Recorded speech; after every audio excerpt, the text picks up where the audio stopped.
तो यहाँ पे स्टार्ट करता है दोस्तों क्वेश्चन नंबर 4।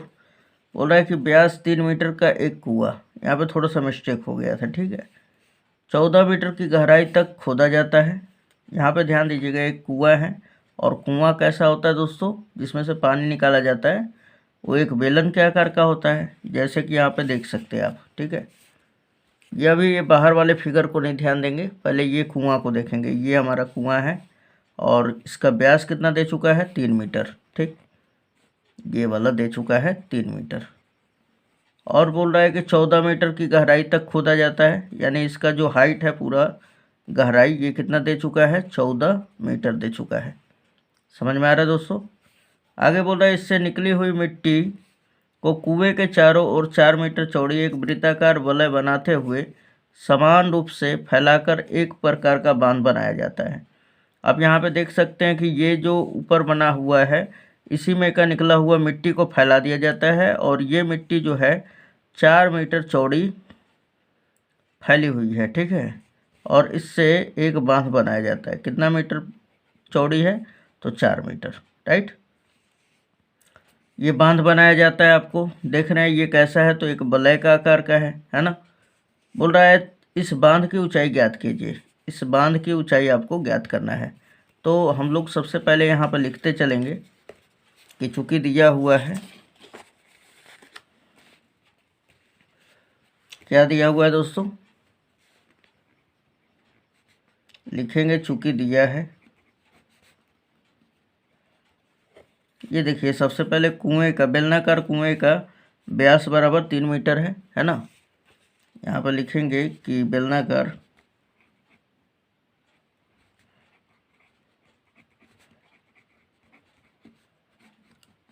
कुएं का व्यास, जिसे हम लोग डी से रिप्रेजेंट करेंगे, है ना। और डी बराबर कितना दे दिया है, 3 मीटर, ठीक। तो मैं पूछूं कि त्रिज्या कितना होगा, इसलिए त्रिज्या आर बराबर डी बटा 2 होता है ना। डी का मान 3 और बटा का 2। इसे सिंप्लीफाई करते हैं तो 1.5 मीटर भी आ जाता है, या आपका मर्जी करेगा तो ये भी आप यूज कर सकते हैं, राइट। तथा गहराई, गहराई कितना है, तो 14 मीटर है इस कुएं का, है ना। गहराई, गहराई को हम लोग कैपिटल एच से सूचित कर दे रहे हैं। क्यों, क्योंकि कुआं जो है आपका दोस्तों, इसका गहराई जो है बहुत ज़्यादा है, और जबकि ये आपका बांध जो है इसका ऊंचाई कम है ना। और इसके ऊंचाई को हम लोग स्मॉल एच मान लेते हैं, ठीक, बांध के ऊंचाई को। तो गहराई हमने क्या माना, इस बेलनाकार कुएं की जो गहराई है वो 14 मीटर है, और इसको कैपिटल एच से निरूपित करते हैं। क्यों, क्योंकि इसकी जो गहराई है बड़ा है इस बांध के तुलना में, राइट। आगे देखेंगे दोस्तों, यहाँ पर इतना लिख लिया हमने। अब यहाँ पे बांध के बारे में भी लिख लेते हैं। अब अगर देखा जाए तो इस बेलन का जब व्यास 3 मीटर है तो त्रिज्या कितना हुआ, 1.5, है ना। यहाँ से यहाँ तक 1.5 हुआ, और ये चौड़ा जो है आपका कितना है, 4 मीटर है। तो मैं बोलूँ कि बांध के बाह्य जो त्रिज्या होगा वो कितना होगा, तो 4 प्लस 1.5, है ना। 4.1 प्लस 1.5, तो ये अगर जोड़ दिया जाए दोनों तो कितना हो जाएगा, 5.5 हो जाएगा, है ना। तो यहाँ पे लिखेंगे बांध की बाह्य त्रिज्या,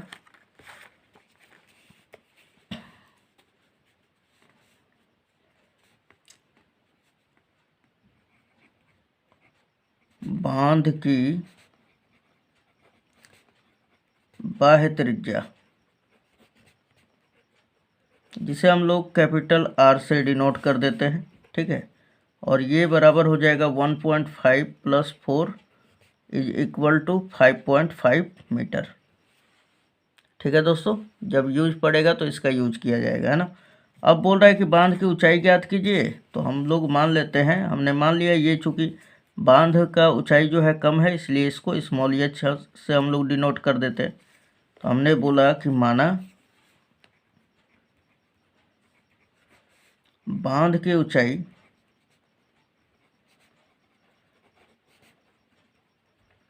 बांध की ऊंचाई बराबर स्मॉल h है, राइट। तब यहाँ पे ध्यान दीजिएगा दोस्तों, अब इस बेलन का जो मिट्टी है वही बाहर तो निकाल दिया गया है ना, यानी कि इस बांध के मिट्टी के बराबर होगा।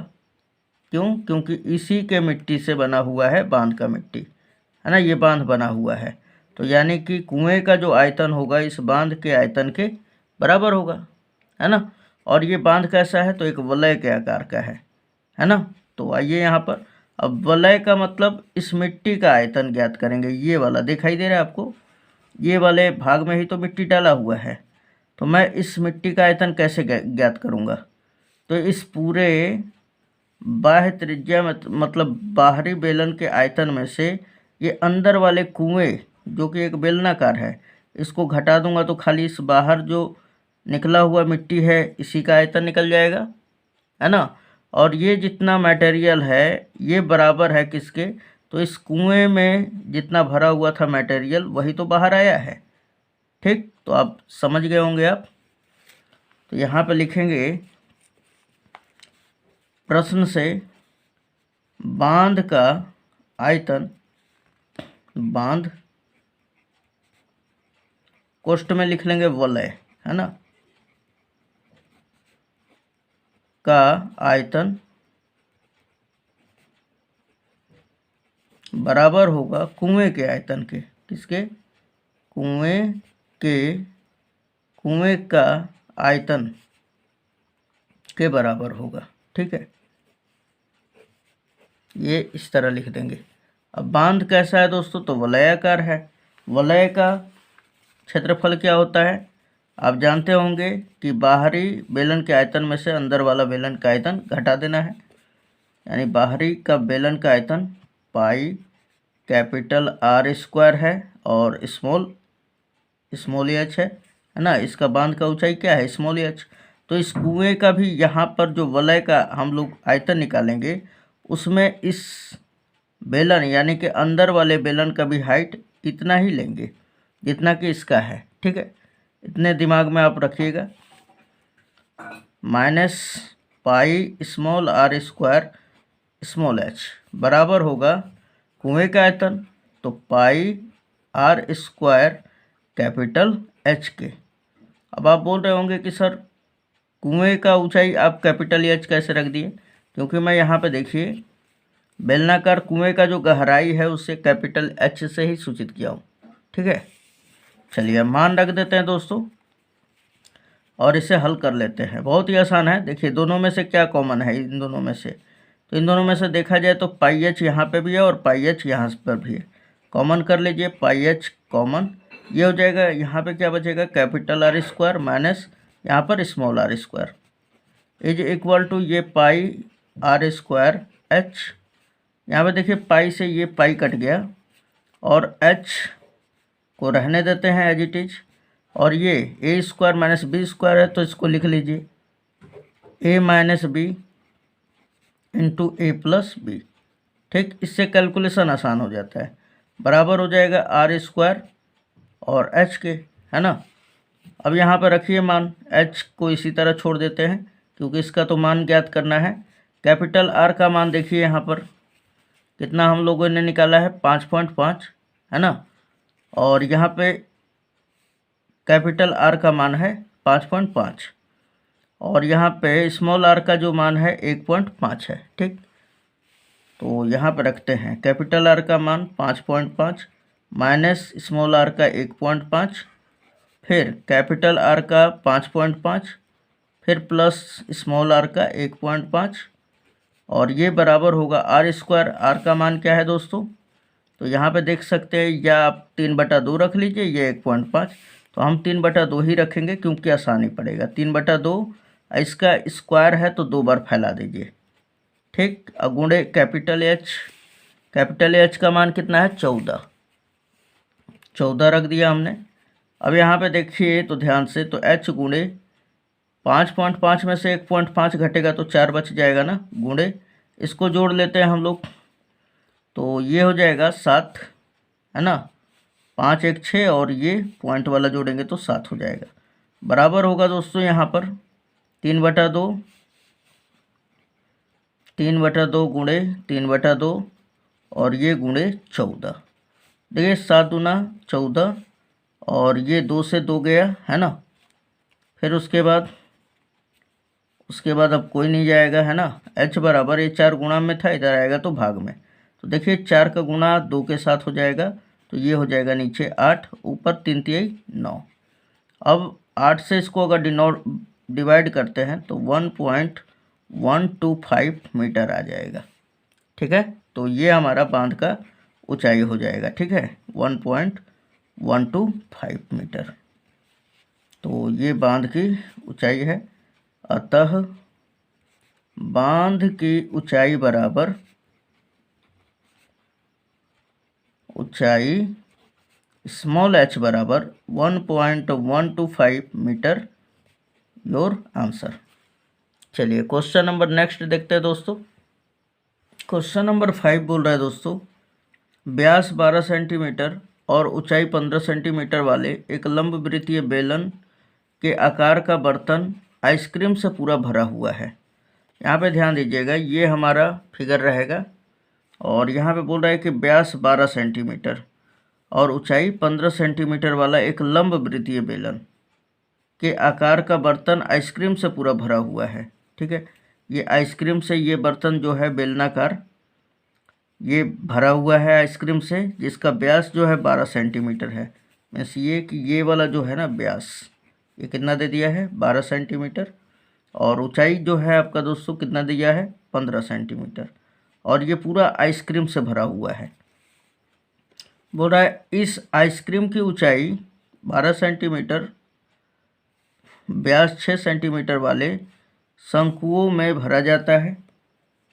इसे दोस्तों यहाँ पे लिखना है, इसे यहाँ पे थोड़ा सा टाइपिंग में मिस्टेक हो जाता है। ठीक है दोस्तों, इसे आइसक्रीम को ऊंचाई 12 सेंटीमीटर और व्यास 6 सेंटीमीटर वाले शंकुओं में भरा जाता है। ये दिख रहे हैं आप, ये हमारा शंकु है।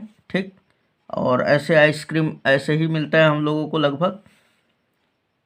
तो इसका ऊंचाई जो है आपको 12 सेंटीमीटर दे चुका है, इसका हाइट कितना है 12 सेंटीमीटर। ठीक, और व्यास 6 सेंटीमीटर, यानी इसका जो व्यास है वो 6 सेंटीमीटर है। यहाँ पे ध्यान दीजिएगा, जिनकी ऊपरी सिरा अर्धगोलाकार होगा। ये आइसक्रीम के ऊपरी सिरा जो है यहाँ पे दिखाई दे रहा होगा आपको, ये अर्धगोलाकार है।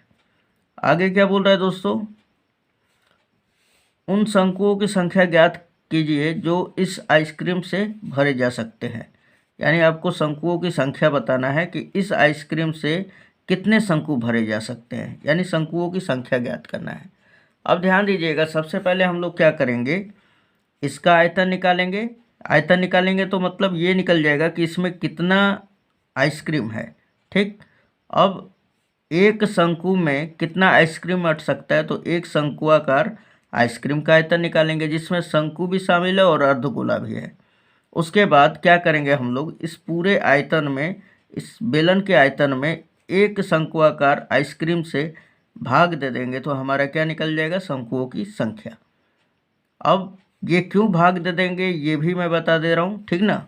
तो यहाँ पे सबसे पहले लिखते चलते हैं हम लोग, चूँकि दिया हुआ है,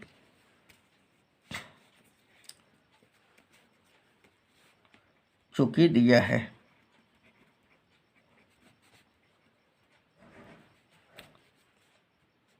बेलन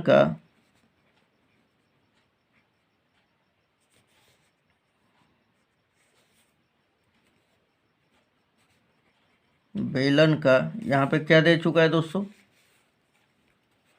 व्यास 12 सेंटीमीटर है। व्यास जिसे हम लोग डी से रिप्रेजेंट करते हैं, ये कितना दिया है 12 सेंटीमीटर, राइट।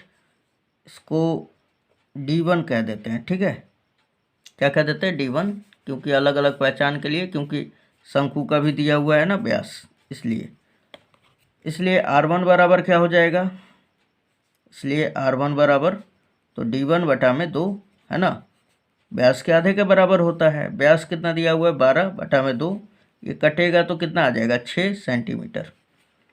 तथा इसका जो ऊंचाई है दोस्तों, अगर ऊंचाई का बात करें तो कितना दिया हुआ है इस बेलनाकार बर्तन का, जो कि आइसक्रीम से भरा है, 15 सेंटीमीटर, है ना। तथा ऊंचाई h बराबर h1 मान लेता हूँ, है ना। ये कितना दिया है, 15 सेंटीमीटर, राइट। अब आगे अगर देख लिया जाए, अब इस शंकु और अर्धगोले का बात कर लें, ठीक। इस शंकु का जो व्यास है वो 6 सेंटीमीटर है, ऊंचाई कितना दे दिया है, 12 सेंटीमीटर। तो यहाँ पे लिख लेंगे, पुनः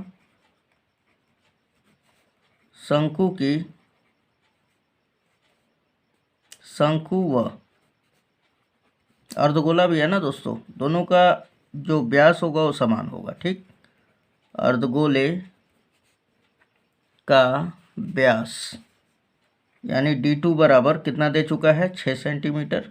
तब मैं पूछूं कि R2 बराबर क्या हो जाएगा, इसलिए R2 बराबर 6/2 यानी इसको कटेंगे तो 3 सेंटीमीटर।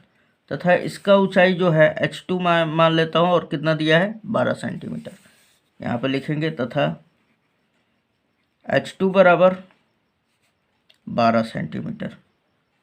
तो अब क्या करते हैं हम लोग कि पहले हम लोग बेलन का आयतन ज्ञात कर लेते हैं, है ना, कि आइसक्रीम, बेलन में आइसक्रीम कितना है। तो यहाँ पे लिखेंगे, इसलिए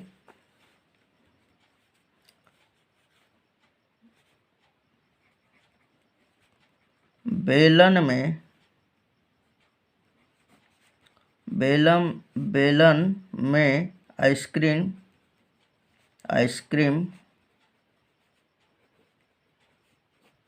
का आयतन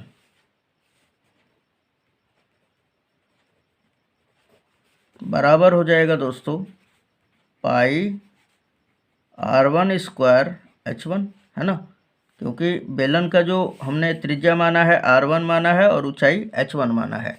तो आइए यहाँ पे रख देते हैं हम लोग, पाई का मान उसी तरह रहने दूंगा, और R स्क्वायर, R1 का स्क्वायर, R1 का मान क्या है दोस्तों, तो यहाँ पे देखा जाए तो कितना है, 6 सेंटीमीटर है। तो यहाँ पे 6 का स्क्वायर लिख दे रहा हूँ, ठीक।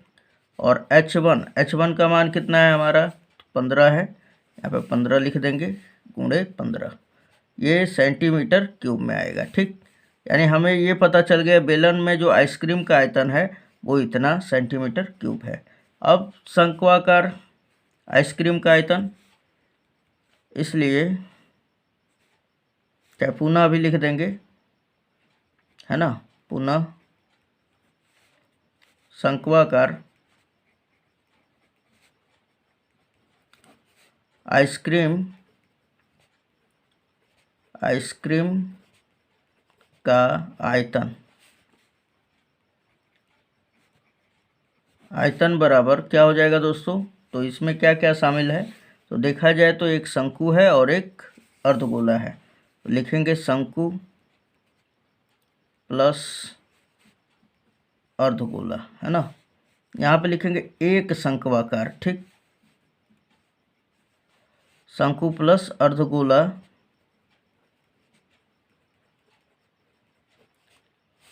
का आयतन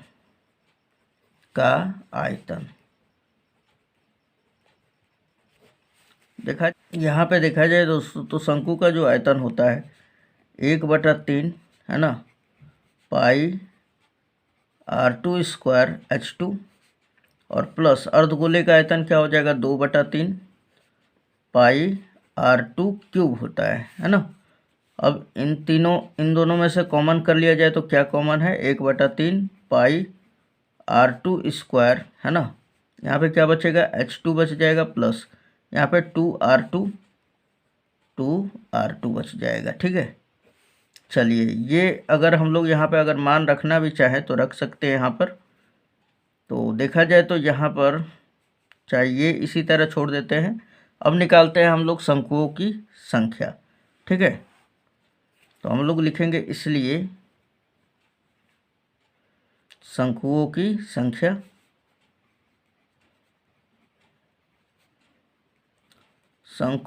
संख्या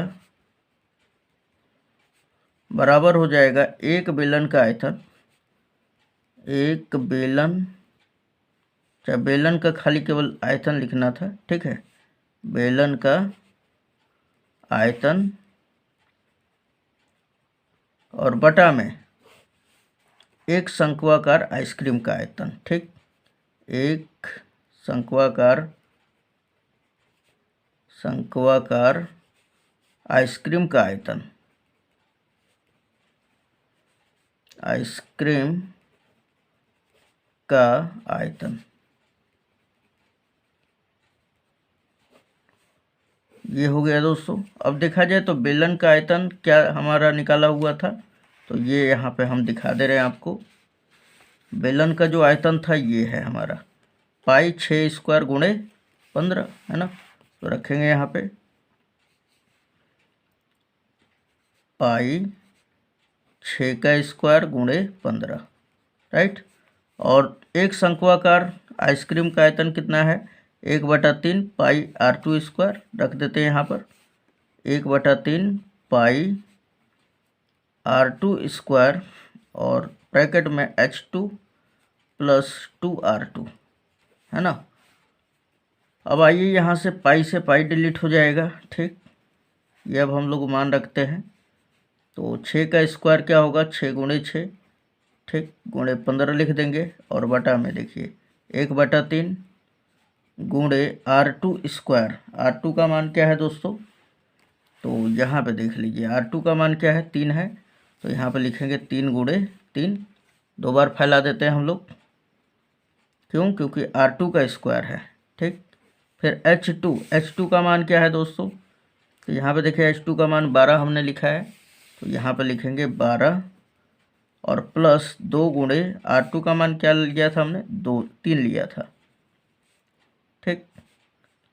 चलिए इतना हो गया। अब आगे देखते हैं, 3 से ये वाला 3 चला जाएगा, 3 दूना 6, ये वाला चला गया, यानी देखा जाए तो 2 गुणे 6 गुणे 15 हो गया और बटा में ये 3 दूना 6 और 12 18 हो जाएगा, ठीक है। यहाँ पे देखिए अब 6 तिया 18 और 3 5 15, यानी क्या बचा हमारा 2 गुणे 5 और ये हो जाएगा 10 शंकु, यानी शंकुओं की संख्या कितना आएगा, 10, ये हमारा आंसर हो जाता है। चलिए नेक्स्ट क्वेश्चन देखते हैं दोस्तों। क्वेश्चन नंबर 6 कह रहा है दोस्तों, विमाओं 5.5 सेंटीमीटर गुणे 10 सेंटीमीटर गुणे 3.5 सेंटीमीटर वाला एक घनाभ बनाने के लिए 1.75 सेंटीमीटर व्यास और 2 mm मोटाई वाले कितने चांदी के सिक्के पिघलाना पड़ेगा। अब इसको समझिएगा बात को। यहाँ पे बोल रहा है कि एक आपका घनाभाकार, ये हम बोल दें कि धातु का कोई भी चीज़ बना होगा, ठीक है ना, जिसका लंबाई 5.5 सेंटीमीटर है, यानी ये वाला 5.5 सेंटीमीटर है, चौड़ाई हमारा 10 सेंटीमीटर है और ऊंचाई कितना दे चुका है, 3.5 सेंटीमीटर, यानी ये वाला जो पोर्शन है आपका 3.5 सेंटीमीटर, राइट। आगे बोल रहा है कि इससे, यानी ये वाले धातु से ऐसा सिक्का जो कि चांदी का सिक्का है ना, ये कैसा बना हुआ है, तो ये चांदी का ही बना हुआ है ना, घनाभाकार ये हमारा कोई भी वस्तु हो। अब इससे को पिघला कर व्यास 1.75 सेंटीमीटर, इसका जो व्यास है वो कितना दे दिया है, 1.75 सेंटीमीटर और 2 mm मोटाई, यानी ये वाला जो है इसका ऊंचाई या हम कह दें मोटाई ये 2 mm है। बोल रहा है ऐसा कितना सिक्का बनाया जा सकता है। तो हम लोग सबसे पहले घनाभ का आयतन निकाल लेंगे, उसके बाद एक सिक्के का आयतन निकालेंगे और ये पूरे घनाभ के आयतन में एक सिक्के के आयतन से भाग कर देंगे, हमारा क्या आ जाएगा, सिक्कों की संख्या आ जाएगा कि कितना सिक्का बनाया गया है ना। तो आइए यहाँ पर लिखना स्टार्ट करते हैं। तो लिखना स्टार्ट करेंगे, यहाँ पर चूँकि दिया है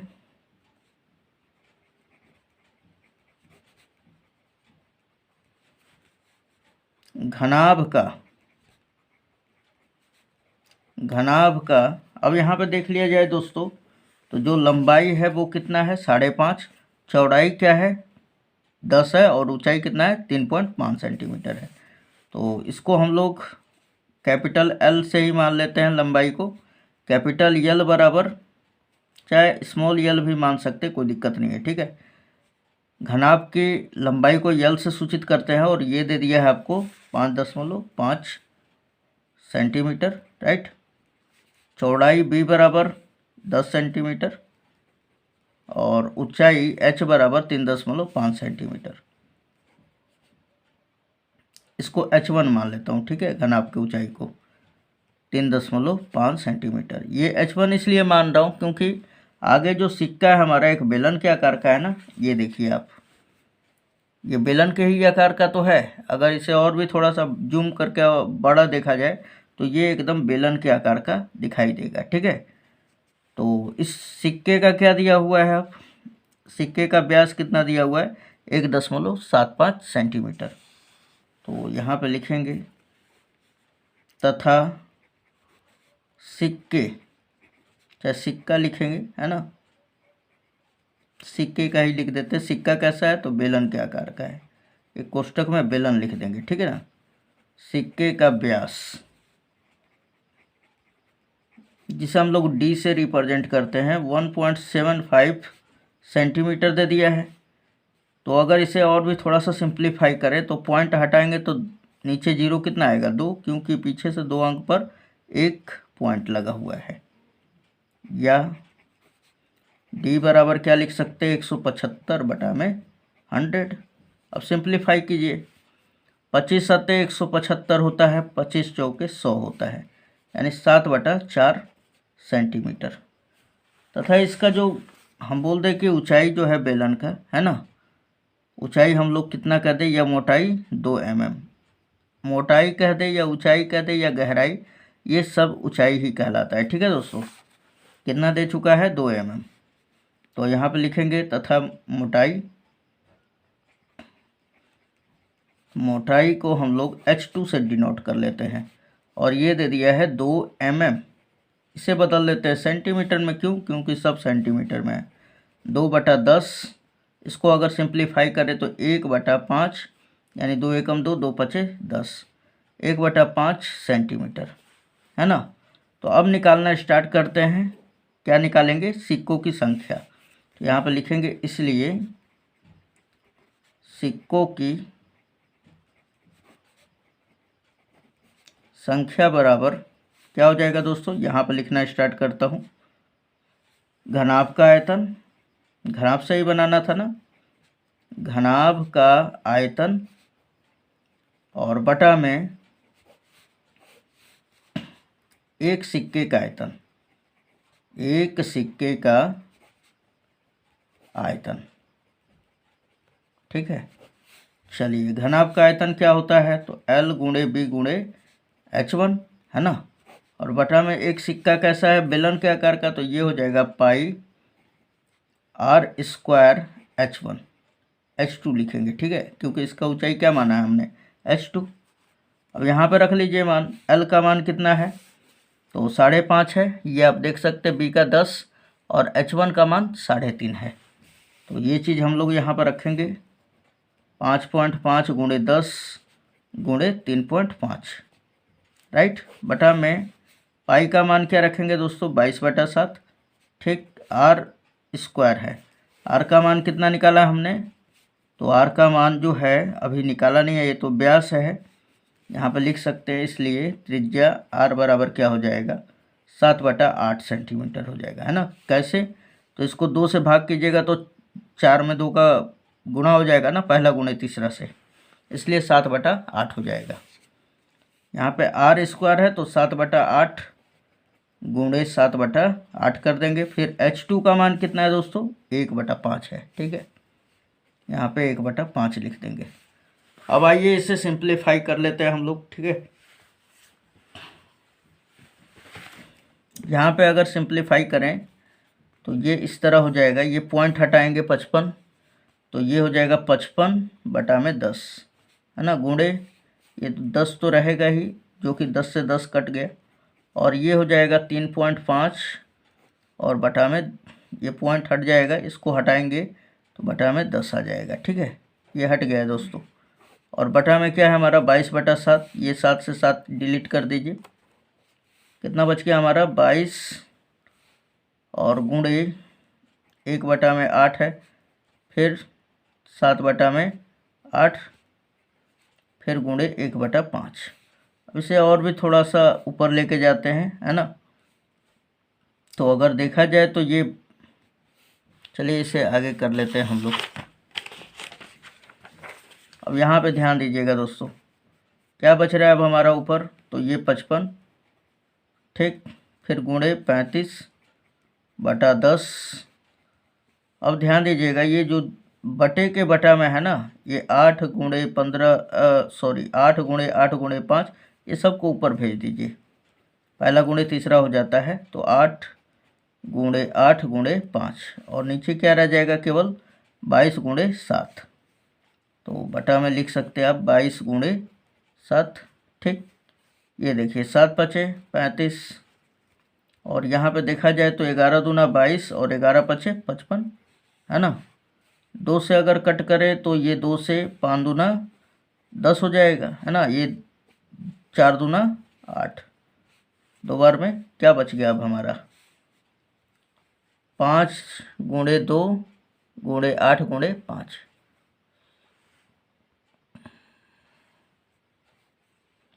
5 गुणे 2 गुणे 8 गुणे 5, ठीक है। अब अगर देख लिया जाए तो 8 पचे 40 होगा, 40 दूना 80, और फिर 80 का 5 में करते हैं तो 400, यानी कि 400 सिक्कों की संख्या होगा, ठीक है।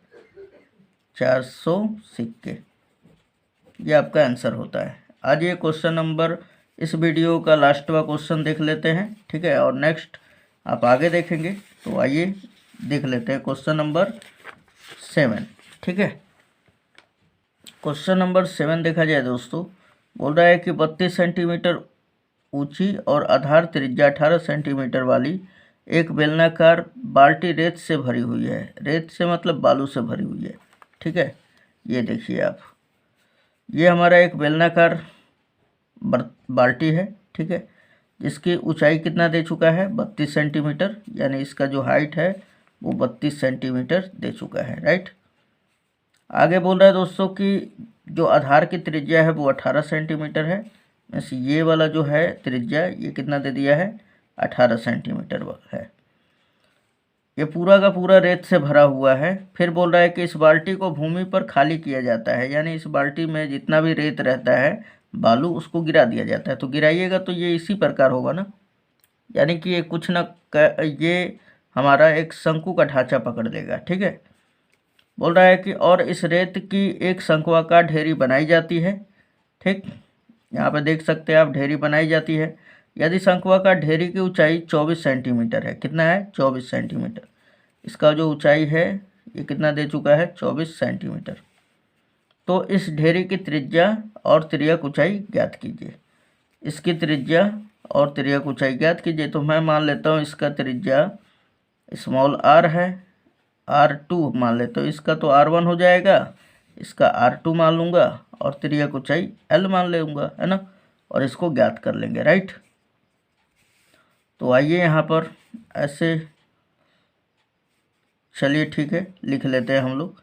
तो यहाँ पे लिखेंगे कि चूँकि दिया हुआ है बाल्टी, कैसा है बाल्टी, तो बेलन के आकार का है, जिसकी त्रिज्या 18 सेंटीमीटर, ऊंचाई 32 सेंटीमीटर।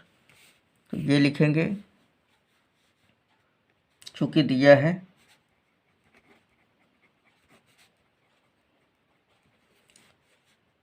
अच्छा। अब ध्यान दीजिएगा दोस्तों, सबसे पहले तो देखा जाए तो इसी में का जो बाल्टी का रेत था वही ज़मीन पे भूमि पे गिराया गया है, यानी इस बाल्टी का रेत बराबर भूमि का रेत, यानी इसका आयतन बराबर इसका आयतन, किसका, शंकु का, किसके बराबर, बेलन के बराबर, ठीक है।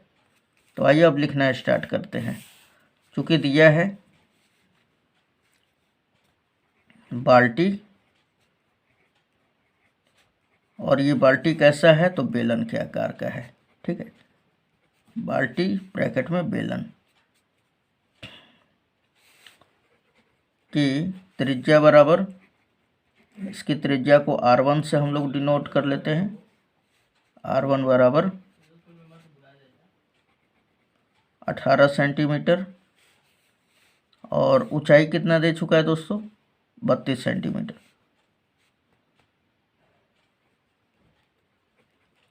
ऊंचाई H1 बराबर, चाहे H ही मान लेते हैं, ये 32 सेंटीमीटर है, चाहे H1 ही मान लिया जाए, ठीक है दोस्तों, क्योंकि शंकु भी दिया हुआ है ना, H1 मान लेते हैं, ठीक।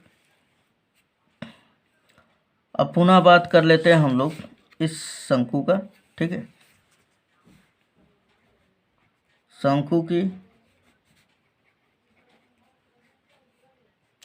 की ऊंचाई बराबर, यानी इसको H2 मान लिया जाए, और ये दे चुका है आपको 24 सेंटीमीटर, है ना। माना त्रिज्या इसका क्या है, माना त्रिज्या बराबर R2, ठीक है। तो अब R2 का मान और तिर्यक ऊंचाई L2 का भी मान ज्ञात करना है, ठीक। L2 तथा ये भी लिख लेते हैं, तिर्यक ऊंचाई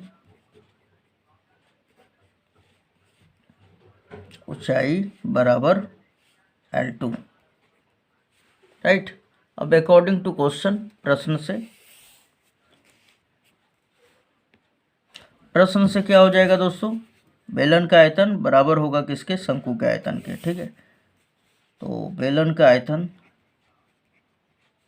इसलिए बेलन का आयतन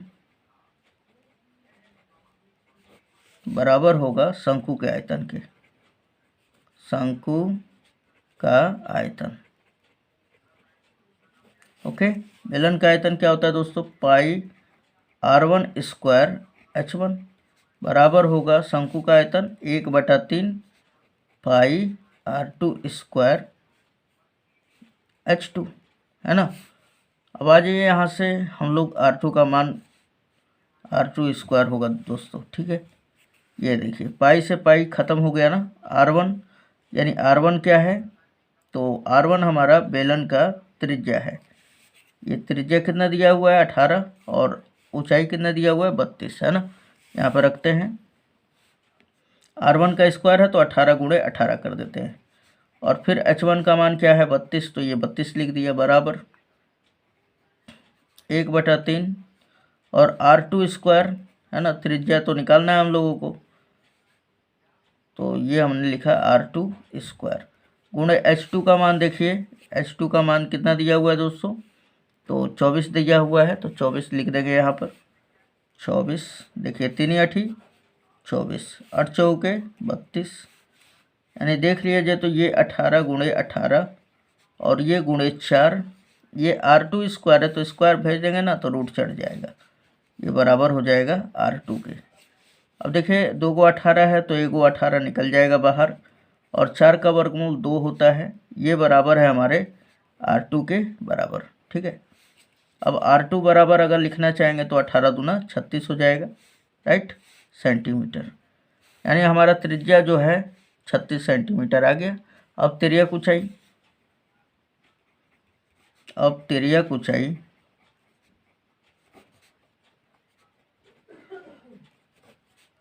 H2 बराबर क्या होता है दोस्तों, तिर्यक ऊंचाई L2 बराबर, सॉरी यहाँ पे लिखता हूँ L बराबर, है ना, L से डिनोट किया था ना, ये क्या हो जाएगा, तो H2 स्क्वायर और प्लस R2 स्क्वायर। अब देखा जाए तो यहाँ पर H2 का मान क्या है दोस्तों, तो H2 का मान ये आप देख सकते हैं 24 दिया हुआ है ना, H2 का मान, और R2 का मान 36 दिया हुआ है, तो रूट अंडर 24 का स्क्वायर प्लस 36 का स्क्वायर, ठीक है। अगर आप यहाँ पे थोड़ा सा दिमाग लगा देते हैं तो आपका काम बन जाएगा, राइट। ये देखिए 24 को क्या लिख सकते हैं, 8 दिया 24, 3 गुणे 8 का होल स्क्वायर, फिर प्लस, या हम लोग इसको 12 भी लिख सकते थे दोस्तों, ठीक है, इसको 12 भी लिख सकते थे, 12 दूना 24, 12 36 भी हो जाता है ना। तो इसको थोड़ा सा, इसको छोड़ दीजिए, यहाँ पे लिखिए इसको लिख सकते हैं हम लोग 12 का स्क्वायर 2 गुणे 12 का होल स्क्वायर, और प्लस ये 36 को क्या लिख सकते हैं 12 गुणे 3 का होल स्क्वायर, राइट। अब थोड़ा सा अगर आगे हम लोग इसको अगर सोल्व कर ले तो काम बन जाएगा, वर्गमूल निकालने में आसान हो जाएगा दोस्तों, है ना। नहीं तो फिर पॉइंट में चला जाएगा, फिर दिक्कत हो जाएगा। ये रूट अंडर, यहाँ पे मैं आपको करके दिखा दे रहा हूँ। तो रूट अंडर क्या हो जाएगा दोस्तों, अब 2 गुणे 12 था तो 2 का स्क्वायर हो जाएगा, है ना। 2 का स्क्वायर और गुणे 12 का स्क्वायर, क्योंकि दोनों के ऊपर होल स्क्वायर है। तो 2 का स्क्वायर गुणे 12 का स्क्वायर, फिर प्लस 36 था ना, 36 को हमने तोड़ा था 12 गुणे 3, तो ये हो जाएगा 12 का भी स्क्वायर और गुणे 3 का भी स्क्वायर, ठीक है। ये रूल जो है बहुत आसान कर देता है। अब देखिए दोनों में से क्या कॉमन है, 12 का स्क्वायर, तो हमने 12 का स्क्वायर कॉमन कर लिया, क्या बचेगा यहाँ पे 2 का स्क्वायर, और प्लस यहाँ पे क्या बच जाएगा 3 का स्क्वायर, राइट। अब देखा जाए तो ये 12 का स्क्वायर बाहर निकल जाएगा तो 12 हो जाएगा, 2 का स्क्वायर 4 प्लस 3 का स्क्वायर 9। अब देखा जाए दोस्तों तो ये 12 और 9 4 13 होता है, रूट अंडर 13। ये हमारा त्रिज्या ऊंचाई L का मान हो जाता है। तो मिलते हैं नेक्स्ट वीडियो में दोस्तों। उम्मीद है आपको ज़रूर समझ में आया होगा और फ़ायदा भी पहुंचाएगा वीडियो। और अगर पूरा देखना चाहते हैं तो आप डिस्क्रिप्शन ज़रूर चेक करें। मिलते हैं नेक्स्ट वीडियो में। धन्यवाद दोस्तों।